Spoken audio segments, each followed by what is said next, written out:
பார்வதியின் ஒரு அகோர வடிவம். இரும்பு உலக்கையை ஆயுதமாக கொண்டவள், மும்மூர்த்திக்கும் அடங்காத கோபக்காரியவள். 30 முக்கோடி தேவர்களும் இவளின் கோலத்தைக் கண்டு நடுங்குவார்கள். சண்டியின் ஆணைக்கு சகல பரிகலங்களும் அடிபணியும்.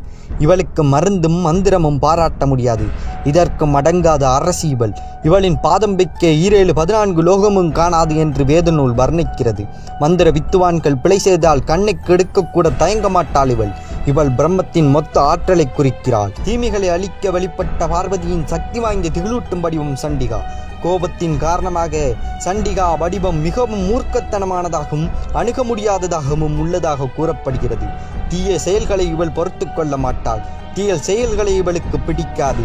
தீய செயல்களை புரிபவரை கண்டு மிகவும் கோபப்படுவாள். இவர் தீய செயல்களை செய்தவர்களை இரக்கமின்றி தண்டிப்பாள் என கூறப்பட்டு வருகிறது. இந்த வீடியோ பிடிச்சிருந்தா லைக் பண்ணுங்க, உங்க ஃப்ரெண்ட்ஸுக்கு இந்த வீடியோ ஷேர் பண்ணுங்க. இதே போல பல தெய்வங்களின் வரலாறுகளையும் தெய்வங்களின் தோற்றங்கள்